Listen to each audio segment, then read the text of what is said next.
بسم اللہ الرحمن الرحیم. ناظرین السلام علیکم. میں ہوں آپ کا میزبان صابر شاکر. وفاقی دارالحکومت اسلام آباد سے کچھ تازہ ترین اور اہم معلومات آپ کے ساتھ شیئر کرتے ہیں. پاکستان کے حالات و واقعات، سیاسی صورتحال پر ایک نظر. آج ہے 16 مئی اور دن ہے جمعۃ المبارک کا.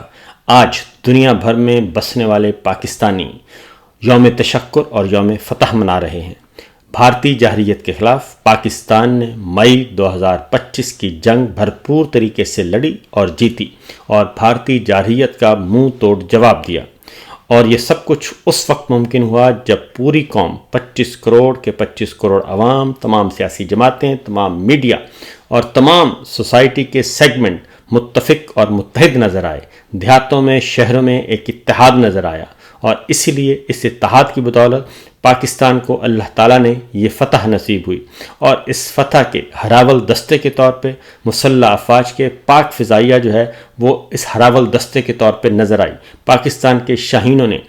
دشمن کا بھرکس نکال دیا. ہماری بری فوج کے جوانوں نے بھی جام شہادت نوش کیا. تو اس لیے ہماری طرف سے بھی سب کو مبارکباد. لیکن ہم یہ ضرور کہیں گے کہ اس خوشی کی گھڑی میں جو ہمیں اتحاد نصیب ہوا ہے، کیونکہ اس لڑائی سے پہلے، اس جارحیت سے پہلے پاکستان کی قوم منتشر تھی، آپس میں گتھم گتھا تھی، فسطائیت کا شکار تھی اور ایک دوسرے پر ظلم کیا جا رہا تھا. تو لہذا ہماری یہ درخواست ہے ارباب حل و عقد سے اور خاص طور پہ army chief general Asim Munir صاحب سے کہ وہ اس اتحاد سے بھرپور فائدہ اٹھائیں جو اس وقت ہمیں قومی سلامتی، قومی یکجہتی، قومی مفاد پر پوری قوم متفق متحد نظر آ رہی ہے. اس سے فائدہ اٹھایا جائے اور پولیٹیکل وکٹمائزیشن کا عمل ترک کر دیا جائے اور کسی ایک سیاسی جماعت کو مسلط کرنے اور کسی ایک سیاسی جماعت کو کرش کرنے کے نظریے سے، پولیٹیکل ایجنڈے سے اجتناب کیا جائے اور اس کو ترک کر دیا جائے. اور پاکستان کے عوام جو ڈیمانڈ کر رہے ہیں، پاکستان کے عوام جو سوچتے ہیں، اس کے اکارڈنگلی ہماری مسلح افواج کو ان کے پیچھے چلنا چاہیے اور ان کی خواہشات کا احترام کرنا چاہیے. یہ ہے ہماری گزارش. تب بھی ہمیں یہ جیت حاصل ہوئی ہے، جو خوشی نصیب ہوئی ہے، تو ہم اسی صورت میں اس سے فائدہ اٹھا سکتے ہیں. کیونکہ پاکستان کو شکریہ ادا کرنا چاہیے سرنڈر مودی کا کہ اس کی وجہ سے پاکستان جو ایک منتشر قوم تھی، فرسٹریٹ تھی، ڈپریس تھی، وہ ایک دفعہ ایک بار پھر اکٹھی ہو گئی ہے. اور اگر اس سلسلے سے فائدہ نہ اٹھایا گیا، اس موقع سے فائدہ نہ اٹھایا گیا، تو خدشہ ہے کہ دوبارہ ہم منتشر ہو جائیں گے. اور اگر دوبارہ منتشر ہوئے، انتشار کا شکار ہوئے، تو پھر مشکل ہوگا دوبارہ سے ایسا اتحاد اور ایسا اتفاق. تو بہرحال جی صورتحال یہ ہے، کیونکہ میں نے آپ کو بتانا ہے کہ بھارت کیا سوچ رہا ہے. بھارت کو مسلسل مختلف محاذوں پر شکست نظر آ رہی ہے اور ہر محاذ پر اسے منہ کی کھانی پڑ رہی ہے. عالمی محاذوں پہ وہ مسلسل شکست کھا رہا ہے کیونکہ ابھی تک وہ سنبھل نہیں پا رہا. اور نریندر مودی، جس کا نام سرنڈر مودی رکھ دیا گیا ہے، اسے بھارت کے اندر اور بھارت سے باہر مختلف سفارتی حلقوں میں اور سیاسی حلقوں میں اور اقتدار کے عالمی ایوانوں میں کس سبکی کا سامنا کرنا پڑ رہا ہے، کس ندامت کا سامنا کرنا پڑ رہا ہے، وہ میں آپ کو بتاؤں گا. اس سے پہلے ایک اور سنیے جی کہ national cyber crime investigation agency نے اسلام آباد میں ریاستی اداروں کے خلاف نفرت انگیز مہم کا الزام لگا کر 5 شخصیات کے خلاف مقدمات درج کر لیے ہیں. اس میں عادل راجہ صاحب ہیں، موعد پیرزادہ صاحب ہیں، محمد عمر ہیں، نذیر بٹ ہیں اور احمد نورانی صاحب ہیں. میں اس موقع پہ ضرور یہ کہوں گا کہ ان سے بھی، اس طرح کے اقدامات سے بھی اجتناب کرنا چاہیے اور سب کو واپس لے کر آنا چاہیے قومی دھارے میں. کیونکہ اس طرح کے مقدمات سے نہ ہی پہلے کوئی اچھے اثرات مرتب ہوئے اور نہ ہی آئندہ ہوں گے. کسی بھی پولیٹیکل ورکر کے خلاف، کسی بھی ہیومن رائٹ ایکٹیوسٹ کے خلاف، کسی بھی میڈیا پرسن کے خلاف اس طرح کے جو اقدامات ہیں اور کسی بھی شہری کے خلاف اس طرح کے اقدامات سے کوئی فائدہ حاصل نہیں ہوتا سوائے اس کے کہ ہم اپنی اس فتح کو پراگندہ کر رہے ہیں. صورتحال اس وقت یہ ہے کہ پاکستان نے ایک وہ ویڈیو بھی سامنے آ گئی ہے کہ بنیان مرصوص فتح 1 اور 2 میزائل سسٹم سے پٹھان کوٹ کے کو نشانہ بنانے کی جو ویڈیو ہے وہ بھی منظر عام پہ آ گئی ہے، اور 10 مئی کا دن بھارتی تاریخ میں ہمیشہ یاد رکھا جائے گا کہ اس دن ہم نے فتح 1 یعنی کہ ہمارے جو میزائل ہیں، اور وہ فتح 1 اور فتح 2 سے ہم نے پٹھان کوٹ ایئر بیس پر کامیاب حملے کیے، اور افواج پاکستان نے ان میزائلوں سے بھارت کی اہم ترین تنصیبات کو راکھ کا ڈھیر بنایا، اور اس لیے یہ ثبوت جیسے جیسے آ رہے ہیں اور ویسے ویسے بھارت کے اندر ہماری مسلح افواج کی طرف سے جو تباہی ہے وہ اس کے نظر آ رہے ہیں کھنڈرات، کیونکہ ہر روز ایک نیا انکشاف ہوتا ہے اور نئی صورتحال جو ہے وہ سامنے آتی ہے۔ اس کے ساتھ ساتھ پاکستان نے اب تک اپنی فضائی حدود بھارت کو استعمال کرنے کی اجازت نہیں دی، اور بھارتی طیاروں کے لیے پاکستان کی فضائی حدود تاحال بند ہے، اور اس پاکستانی فضائی حدود بندش کا آج 22واں روز ہے۔ گزشتہ 21 روز کے دوران 2300 سے زائد بھارتی پروازیں متاثر ہوئیں، اور بھارتی ایئر لائنز کو گزشتہ 21 روز میں 460 کروڑ روپے سے زائد کا جھٹکا لگ چکا ہے۔ اس میں Air India, Akasa Air, SpiceJet, IndiGo Air اور ایئر انڈیا ایکسپریس کی پروازیں متاثر ہو رہی ہیں، کیونکہ پاکستان اپنی فضائی حدود استعمال کرنے کی اجازت نہیں دے رہا۔ اس کی وجہ یہ ہے کہ ابھی بھی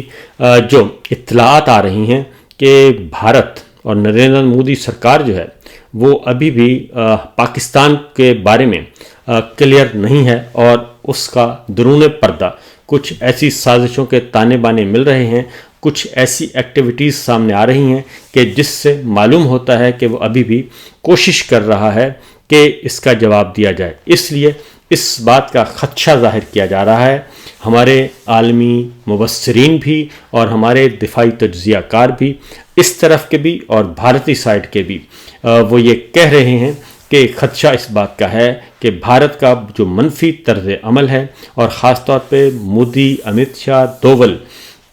راجناتھ سنگھ اور جے شنکر کا جو ایک فلسفہ ہے، اس فلسفہ ہندوتا کی وجہ سے معاملات خراب ہو سکتے ہیں۔ اس لیے پاکستان کو وجیلنٹ لینا چاہیے اور محتاط رہنا چاہیے، کیونکہ سیز فائر کے باوجود پاکستان پر حملہ کیا جا سکتا ہے، اور ہماری مسلح افواج کو الرٹ رہنا چاہیے۔ اس لیے میں یہ کہہ رہا ہوں کہ ابھی خطرہ ٹلا نہیں ہے، اور ان حالات میں اس طرح کے جو مقدمات کا اندراج ہے وہ نقصان دہ ہوگا، اور اس لیے اس سے زیادہ اس سے فائدہ اٹھانا چاہیے۔ اس کے ساتھ ساتھ بھارت کے اندر جو اس وقت سچویشن ہے، ایک اور بھی جو ہے وہ معاملات جو ہمارے ایکسپرٹس ہیں وہ بھی بتا رہے ہیں کہ پاکستان نے جو فتح حاصل کی ہے، اس فتح کے بعد مودی کے ساتھ بہت برا ہوا ہے، اور مودی کے بارے میں کہا جا رہا ہے کہ پورے بھارت کو مندر کا گھنٹا بنا دیا ہے، جو آ رہا ہے وہ بجا رہا ہے، اور ٹرمپ سے لے کر نیپال اور میانمار تک بھی مودی اور بھارت کو آنکھیں دکھا رہے ہیں، یعنی کہ چھوٹے چھوٹے ملک ہیں وہ بھی اب کھڑے ہو گئے ہیں، اور ان کو بھی ایک ولولہ تازہ ملا ہے، اور اسی لیے جب یہ ساری چیزیں آ رہی ہیں تو ہمیں بھی محتاط رہنا چاہیے۔ یہ ایک مستند اطلاعات بھی ہیں، اور بھارت جو ہے وہ اس کو کبھی بھی ہضم نہیں ہو رہی کہ پاکستان جو ہے وہ اتنی آسانی سے وکٹری سٹینڈ پر چلا جائے۔ اس کے ساتھ ایک اور خبر ہے اور وہ ہے کہ پاکستان کو امریکہ نے ایک آفر کر دی ہے، اور وہ ہے 2 طرفہ تجارت کی آفر کی ہے، اور 2 طرفہ تجارت میں انہوں نے کہا ہے کہ 0 ٹیرف پہ آئیں، ہمارے ساتھ تجارت کریں، اور امریکہ نے کے ساتھ تجارتی تعلقات کو فروغ دینے کے لیے یہ ایک ڈیولپمنٹ ہوئی ہے، اور جو سورسز ہیں وہ یہ کہتے ہیں کہ یہ تجویز امریکی صدر کے پاکستان کے ساتھ تجارت بڑھانے کے جواب میں دی گئی ہے، اور جس کے تحت پاکستان منتخب ٹیرف لائنز پر 0 ٹیرف کے ساتھ باہمی مفادات کی بنیاد پر 2 طرفہ معاہدہ کرنا چاہتا ہے، اور پاکستان امریکہ کے ساتھ متعدد شعبوں میں 2 طرفہ تجارت کو توسیع دینا چاہتا ہے۔ پاکستان کی امریکہ کے ساتھ مختلف شعبوں اور مخصوص اشیاء پر 0 ٹیرف کے ساتھ 2 طرفہ معاہدوں کی پیش رفت ایسے وقت میں سامنے آئی ہے جب حال ہی میں امریکہ کے صدر ڈونلڈ ٹرمپ نے پاکستان اور بھارت کو جنگ کے بجائے ٹریڈ کی آفر کی اور انہوں نے کہا کہ اگر آپ آپس میں صلح کر لیں گے تو میں آپ کے ساتھ ٹریڈ کروں گا، امریکہ آپ کے ساتھ ٹریڈ کرے گا اور آپ کو فائدہ دے گا۔ تو پاکستان نے یہ جو آفر ہے یہ بخوشی قبول کر لی ہے اور انہوں نے واضح کیا ہے کہ ہم اس کے لیے تیار ہیں اور دیکھتے ہیں کہ اس پہ کیا ہوتا ہے۔ ایک اور عالمی محاذ پہ شکست ہوئی ہے بھارت کو جی، کیونکہ بھارت کے وزیر دفاع راجناتھ سنگھ وہ پہلے تو پاکستان کے خلاف جو چورن بیچا جاتا تھا وہ تھا دہشت گردی کا، کہ جی دہشت گردی آ رہی ہے، ریاست کے سرحد پار سے دہشت گردی کا شکار ہے بھارت پاکستان یہ کر رہا ہے، پاکستان وہ کر رہا ہے۔ تو یہ چورن پچھلے تقریباً کوئی 10-12 سال سے 15 سال سے بیچا جا رہا تھا۔ تو پہلگام کے بعد اب یہ چورن ختم ہو گیا ہے اور اب بھارت نے ایک نیا چورن شروع کر دیا ہے۔ بھارت کے وزیر دفاع راجناتھ سنگھ نے 2 دن پہلے مقبوضہ وادی میں کھڑے ہو کر کہا کہ پاکستان کے ایٹمی پروگرام پہ سوالات اٹھائے اور کہا کہ IAEA جو کہ عالمی توانائی کی ایجنسی ہے، عالمی جوہری توانائی ایجنسی، اسے کہا گیا کہ جناب آپ فوراً جو ہے وہ اپنے کنٹرول میں لے لیں یہ سب کچھ، اور پاکستان کا جو ایٹمی پروگرام ہے، جوہری پروگرام ہے، وہ غیر محفوظ ہے۔ اس طرح کی بیہودہ حرکتیں اور بیہودہ باتیں کی گئیں، تو جس کے جواب میں بھارت کو فوراً 24 گھنٹے کے اندر اسے منہ کی کھانی پڑی اور عالمی ایٹمی توانائی ایجنسی IAEA نے پاکستان کی تمام ایٹمی سائٹس کو محفوظ قرار دیتے ہوئے بھارتی جھوٹ کو بے نقاب کر دیا ہے، اور پاکستانی فوج کے ہاتھوں درگت بننے کے بعد بھارت کا یہ پروپیگنڈا بھی جو ہے وہ ناکام و نامراد ہوا ہے۔ بھارت کے حملوں کے دوران پاکستان کی تمام ایٹمی تنصیبات محفوظ رہیں اور پاکستان کی جوہری